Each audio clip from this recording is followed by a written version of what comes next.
एक 16 साल की बेटी साक्षी, उसको मोहम्मद साहिल ने चाकुओं से गोद के हत्या कर दिया।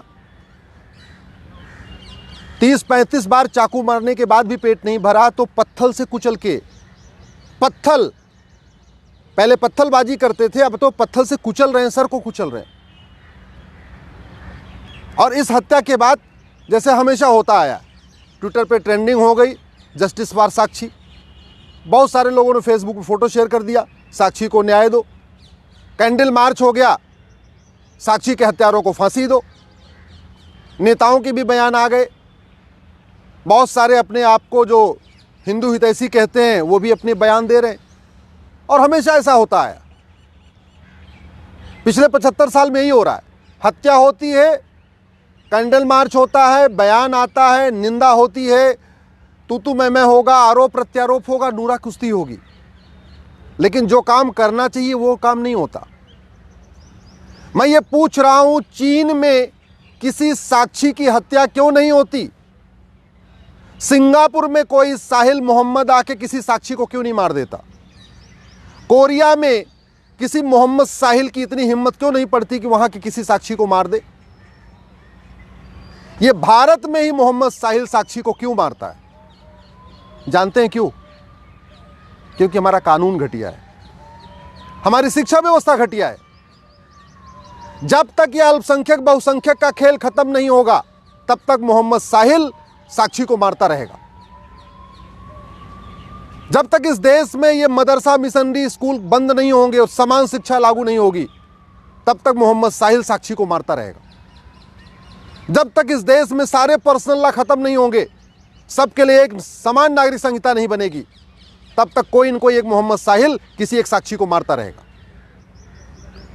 जब तक इस देश में कठोर कानून नहीं होगा, 1 घंटे के अंदर FIR हो, 1 महीने के अंदर जांच पूरी हो और 1 साल के अंदर फांसी पे लटका दिया जाए दरिंदों को, जब तक ये कानून नहीं बनेगा, पुलिस चार्टर, जुडिशियल चार्टर नहीं लागू होगा, तब तक रोज एक मोहम्मद साहिल किसी एक साक्षी को मारता रहेगा।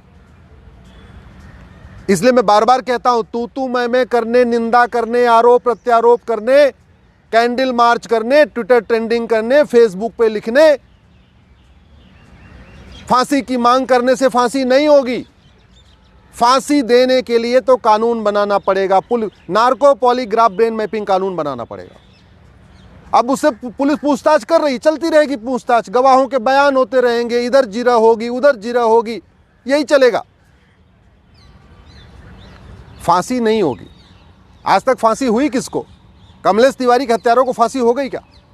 बादल के हत्यारों को फांसी हो गई क्या? डॉक्टर नारंग के हत्यारों को फांसी हो गई? हिना तलरेजा के हत्यारों को फांसी हो गई? अंकित सक्सेना के हत्यारों को फांसी हो गई? कितने हत्यारों को फांसी हुई? इसके बावजूद फांसी मांग करते रहते। अरे भैया, फांसी की मांग करने से फांसी होनी होती तो अब तक 1000-2000 को फांसी हो गई होती, किसी को नहीं हुई। और कोई ऐसा दिन नहीं गुजरता जब भारत में कहीं न कहीं एक जगह किसी न किसी साक्षी को या तो लफ्ज़-ए-हाथ में नहीं फंसा लिया जाता, और नहीं अगर फंसती है तो मार नहीं दिया जाता। देखते देखते अफगानिस्तान में खत्म हो गए, पाकिस्तान में खत्म हो गए, बांग्लादेश में खत्म हो गए, हिंदुस्तान के 9 राज्यों में खत्म हो गए, भारत के 200 जिलों से पलायन हो रहा है। इसके बावजूद भी अभी जो काम होना चाहिए उसकी मांग करते ही नहीं है। टीवी में डिबेट होती है लेकिन जिहाद का समाधान क्या, उस पर चर्चा नहीं होती।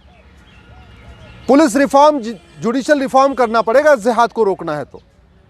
ये जो विशेष कानून, विशेष दर्जा, विशेष योजना, विशेष जो स्पेशल स्टेटस है, इसको खत्म करना पड़ेगा। ये अल्पसंख्यक बहुसंख्यक का कॉन्सेप्ट खत्म करना पड़ेगा, माइनॉरिटी मेजॉरिटी का कॉन्सेप्ट खत्म करना पड़ेगा, मदरसा मिशनरी स्कूल बंद करना पड़ेगा, गुरुकुल शिक्षा लागू करनी पड़ेगी, वैदिक शिक्षा लागू करनी पड़ेगी, जिससे क्या खाना है क्या नहीं खाना, क्या पढ़ना क्या नहीं पढ़ना, क्या देखना क्या नहीं देखना, क्या सुनना है क्या नहीं सुनना, इस चीज का भाव बच्चे में बचपन में डालना पड़ेगा। ये पर्सनल लॉ खत्म करके समान नागरिक संहिता लागू करना पड़ेगा, तब जाके सबके बीच में प्रेम बढ़ेगा, तब जाके साक्षी बचेगी। ऐसे नहीं बचेगी बतौलेबाजी करने से, भाषणबाजी करने से। घुसपैठियों के खिलाफ फांसी देने का कानून बनाना पड़ेगा, जिहादियों को फांसी देने का कानून बनाना पड़ेगा। और न्यायिक व्यवस्था ठीक हो, न्यायिक व्यवस्था 1 साल के अंदर सजा होना शुरू हो जाए, इसके लिए जुडिशियल चार्टर लागू करना पड़ेगा। मेरा आप लोगों से हाथ जोड़ के निवेदन है, इस वीडियो को घर घर पहुंचाइए, अधिक से अधिक शेयर करिए। बहुत हो गया तू मैं, बहुत हो गया नूरा कुश्ती, बहुत हो गया आरोप प्रत्यारोप। इससे कुछ नहीं होने वाला, न जिहाद रुकेगा, न मजहबी उन्माद रुकेगा, न साक्षी बचेगी। देश को बचाना है, सनातन संस्कृति को बचाना है तो कानून बनाना पड़ेगा।